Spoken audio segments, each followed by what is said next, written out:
తాకట్టులో ఉన్న బంగారాన్ని విడిపించి ఆ రోజు ఆన్లైన్ రేటుకే మేము కొంటాం. Sharma gold company.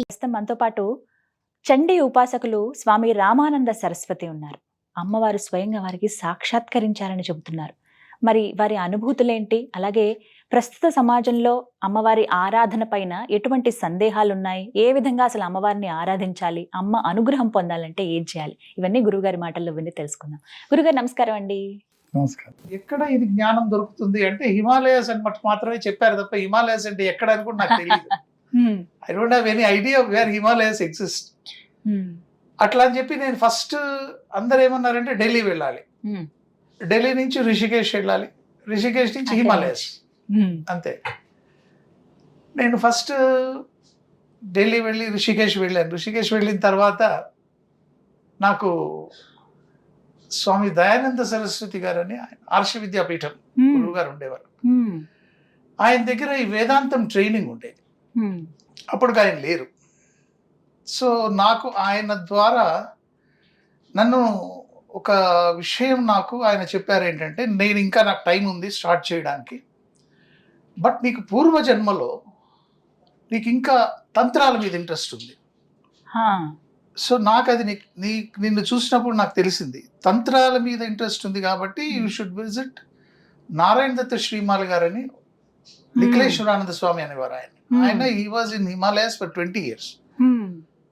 20 years ఆయన తపస్సు చేసి మళ్ళీ వచ్చి తంత్రాస్ అనేది పబ్లిక్ లోకి తీసుకొచ్చారు. మంత్రశాస్త్రం అనేది పబ్లిక్ లోకి తీసుకొచ్చింది మొదట ఆయనే. ఆయన దగ్గరికి వెళ్ళమన్నారు. నేను ఆయన దగ్గరికి వెళ్ళినప్పుడు ఆయన దగ్గరికి వెళ్ళి నేను ఇట్లా గురువుగారు మా గురువుగారు మీ దగ్గర పంపించారు అన్నాను. ఆయన నన్ను చూడంగానే సడన్ గా ఆయన ఏమన్నారంటే, 16 జన్మల నుంచి నీకు కాళీ ఉపాసన ఉంది and this is your 16th birth. ఇది 16వ జన్మ. ఈ జన్మలో నీకు కాళీ దర్శనం ఉంది అని చెప్పారు. దర్శనం ఉంది అన్నారు. నాకు అసలు నిజంగా ఏం అర్థం కాలేదు. మీకు ఏమనిపించింది ఆ క్షణంలో? I was wondering. నాకు అసలు నాకు ఏ సంబంధము లేదు, నేను ఏదో చెప్పారు వచ్చేసాను.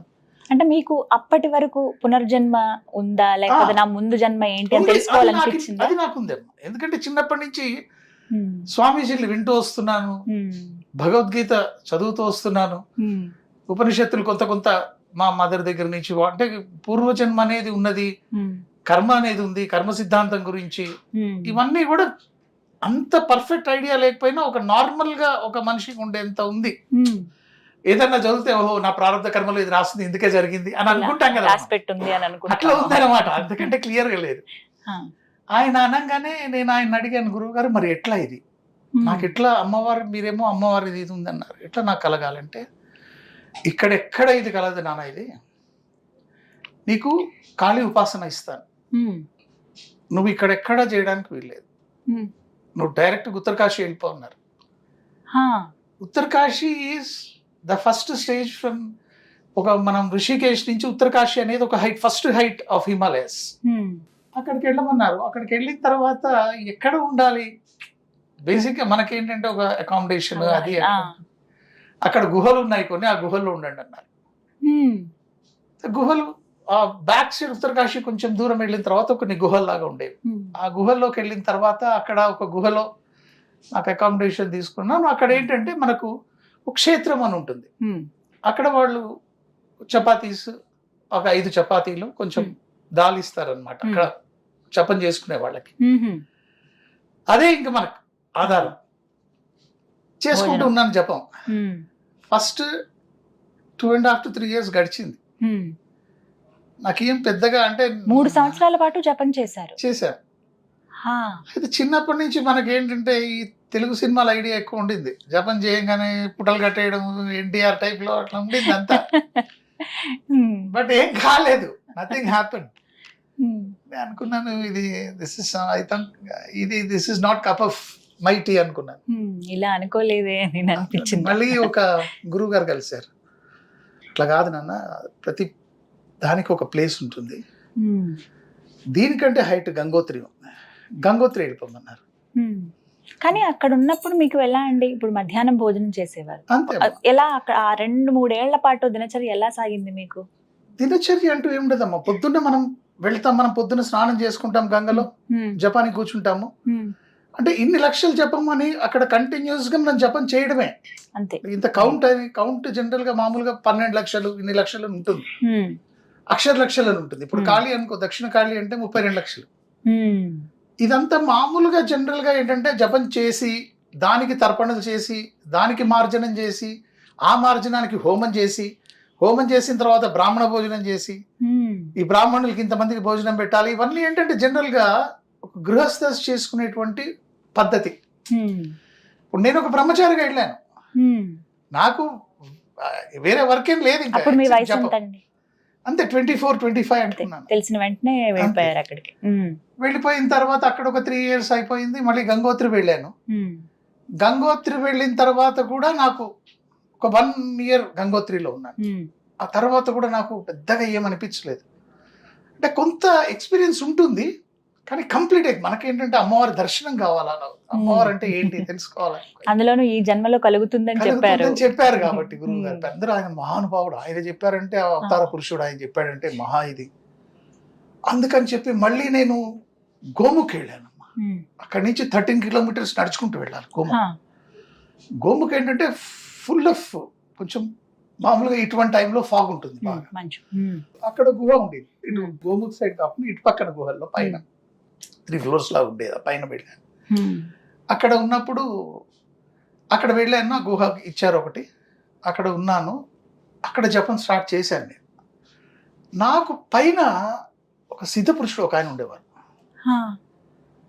జనరల్గా వాళ్ళు ఏంటంటే సిద్ధపురుషులు ఎట్లా ఉంటారంటే వాళ్ళు ఎవరిని రానివ్వరు, ఎవరైనా వచ్చినా కూడా వాళ్ళు ఎంటర్టైన్ చేయరు. ఎందుకంటే వాళ్ళు ఇచ్చి ఏదో చిన్న చిన్న కోరికలు పెట్టుకొని వస్తుంటారు, నాకు అది కావాలి ఇది కావాలి అట్లా అని చెప్పి. పలకరించినా కూడా పలకరు, అసలు మాట్లాడరు అని చెప్తారండి, నిజమేనా? కానీ ఏంటంటే వాళ్ళకి బ్రహ్మచారులు అంటే ఇష్టం.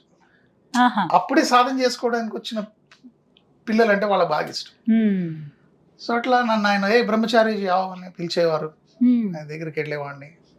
ఆయన ధైర్యం చెప్పేవారు, ఏం కాదు అవుతుంది, అమ్మవారి దర్శనం అవుతుంది. ఆయన ఫస్ట్ టైం నాకు చెప్పారు, పలానా రోజు నీకు దర్శనం అవుతుంది అని. అప్పుడు నాకు ఇంట్రెస్ట్ బాగా పెరిగింది. ఇంకా తెలిసిపోయింది ఎప్పుడు జరుగుతుంది. ఇంకా on that day night I was ఫుల్గా జపం చేసేసుకున్నాను, అంతా అయిపోయింది. బయట వచ్చి కూర్చున్నాను గుహ బయట. కింద ఎక్కడో గంగ పారుతూ ఉంటుంది, పైనంతా మనకి ఇట్లా నక్షత్రాలు అంటే ఆల్మోస్ట్ మనం ఇట్లా టచ్ చేసి తగులుతాయేమో అన్నట్టు ఉంటాయి నక్షత్రాలు. ప్రశాంతంగా ఉంది వాతావరణం మొత్తం, ఎక్కడ ఏ సౌండ్ లేదు. ఇట్లా కింద గంగ పారుతున్న సౌండ్. ఆ టైంలో నేను కూర్చున్నాను, ఒక వెలుగులాగా వచ్చి ఇట్లా అమ్మవారు కనిపించింది అంతే. ఇట్లా దశభుజ, తర్వాత చతుర్భుజ ఇట్లా కనిపించి ఇట్లా జస్ట్ ఇట్లా నవ్వింది, అంతే అయిపోయింది. Fraction of a second. ఇంకా అక్కడి నుంచి ఎలా ఉంది అమ్మవారి రూపం? అద్భుతం అసలు, అది కెనాట్ బి ఎక్స్ప్లెయినబుల్. ఆ అద్భుతం ఏంటంటే అది మనకు ఇప్పటికీ మీ కళ్ళ ముందు అమ్మ వర్ణించలేం, కాకపోతే గూస్ బంప్స్ వచ్చేస్తుంది మొత్తం ఇట్లా అయిపోతుంది. ఆ తర్వాత ఇంకా అమ్మ పాదాల బుద్ధి కాలేదు నాకు. ఇంకా I have decided now this life is only for mother. ఇంకా అమ్మ పాదాల కోసమే ఈ జీవితం అనిపించింది. ఇంకా అసలు వెనక వెళ్ళడానికి ఉద్దేశమే లేదు నాకు. తర్వాత మళ్ళీ ఆయన బాబా గారి దగ్గరికి వెళ్ళాను. వెళ్ళి ఇట్లా జరిగిందండి అన్న. ఆయన చాలా ఆనందపడ్డారు. అన్నారు మై పోలా నా తుమ్కో హో జాయేగా అన్నారు. చలో ఏం తింటావురా ఇవాళ, హ్యాపీగా ఏం తింటావు అన్నారు. ఆయన దగ్గర నిజంగా ఏం లేదమ్మా, గుహ. ఎక్కడి నుంచి వచ్చావురా అన్నారు. కహాసే ఆంధ్రాసే ఆయా స్వామి. ఆంధ్ర అంటే మామిడికాయ పప్పు ఆవకాయ అని అన్నారు. ఇదంతా ఎట్లా ఈయనకు తెలిసింది అనుకున్నా నేను. మహారాజా లోపలికి వెళ్ళి గుహలోకి వెళ్ళారు, కావరే అని చెప్పి వేడివేడిగా తెచ్చిచ్చారు. అక్కడ వండిన ఆనవాళ్ళు ఏమన్నా ఏం అస్సలు ఏముంటదమ్మా, ఏం లేదు. నేను గుహలో ఏముంటుంది అక్కడ, వాళ్ళ శక్తి అది. అనిమాలగిమా గరిమా ఇవైతే సిద్ధులు ఉంటాయో ఆ సిద్ధుల్లో ఒకటి తెచ్చిచ్చారు ఆయన. I was so happy. రోజు చపాతీలు తింటున్నాము, నీళ్ళలో పుచ్చుకొని, దాంట్లో పుచ్చుకొని దీంట్లో పుచ్చుకొని తింటున్నాము. Happy had food. అప్పుడు ఆయన అన్నారు, ఓకే నెక్స్ట్ ఏంటన్నారు అంటే బాబా గారు నాకు ఇట్లా నేర్చుకోవాలని వేదాంతం సైడ్ వెళ్ళి నాకు ఎప్పుడు కూడా వేదాంతము ప్రస్థానత్రయ భాష్యం నేర్చుకోవాలని ఉంది. ప్రస్థానత్రయము అంటే మనకు ఉపనిషత్తులు, భగవద్గీత, బ్రహ్మసూత్రాలు, ఇవన్నీ ఇది ప్రస్థానత్రయం. ఇది ప్రస్థానత్రయం నేర్చుకోవడానికి ఇంట్రెస్ట్ ఉంది, నేర్చుకోవాలన్న కోరిక ఉంది. ఓ పక్కేమో అమ్మ లాగేస్తాం. అమ్మ దర్శనం ఒకసారి అయింది, మళ్ళీ కావాలి ఇది ఒకటి. అట్లా ఖాళీ నుంచి నేను ఫస్ట్ టైం చండీ ఉపాసనకు రావాల్సి వచ్చింది. చండీలో నాకు ఒక్కసారి చండీ అమ్మవారు అట్లా వేగ్గా దర్శనం ఇవ్వడం జరిగింది. అంటే నేను ఉన్నాను రా నీకు, కాళీ రూపమే, కానీ ఇక్కడ వచ్చేసరికి మహాకాళి, మహాలక్ష్మి, మహాసరస్వతి రూపం, 3 రూపాలు, ముగ్గురు. అట్లా నేను మళ్ళీ మా గురువు గారి దగ్గర రావడం, అక్కడ ప్రస్థానత్రయ భాష్యం, గీతా భాష్యము, ఉపనిషత్తులు అవన్నీ నేర్చుకొని అయిన తర్వాత మళ్ళీ ఏం చేయాలంటే అప్పుడు అన్ని అమ్మవారి క్షేత్రాల దగ్గరికి వెళ్ళడము, క్షేత్రాలన్నీ దర్శించాలండి. ఆల్మోస్ట్ అంటే ఇప్పుడు మూకాంబిక వెళ్ళాం, మూకాంబికలో ఒక 2 నెలలు, కాశీ వెళ్తే కాశీలో ఒక 6 నెలలు, అట్లా చేసుకుంటూ వెళ్ళాం కంటిన్యూస్ గా. అంటే అక్కడ మీరు దీక్ష చేసేవారా? దీక్ష అంటే మాకు అప్పటికే దీక్ష అయిపోయింది. నాది నైష్టిక బ్రహ్మచర్య దీక్ష అయిపోయింది ఆశ్రమంలోనే. మరి 6 నెలల పాటు ఎటువంటి సాధన ఉండేది? అంటే ఒక దాన్ని ఏమంటారంటే పరివ్రాజకము అంటారు. పరివ్రాజకము అంటే మనము వాహనాలు ఎక్కకూడదు, తర్వాత ఎక్కడ మనం డబ్బులు అనేది ముట్టకూడదు, ఏకవస్త్రం ఉంటుంది, ఒకే వస్త్రం ఉంటుంది, ఏకవస్త్రం ఉంటుంది, దండం ఉంటుంది, పావుకోళ్ళు ఉంటాయి.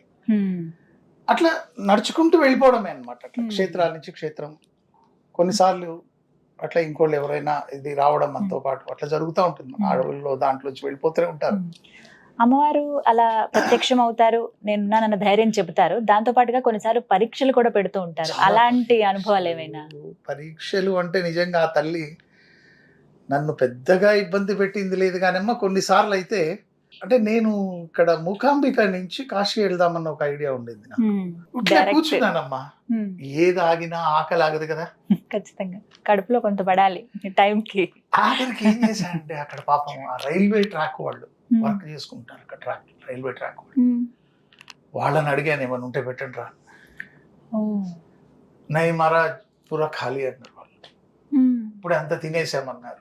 ఏం చేయాలంటే నిజంగా అమ్మ అనుగ్రహం. అమ్మ కొద్దిసారి ఎవరో ఒక ఆయన ఎక్కాడు, టక్కున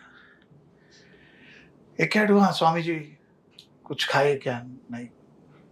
okay, you had something? Nothing.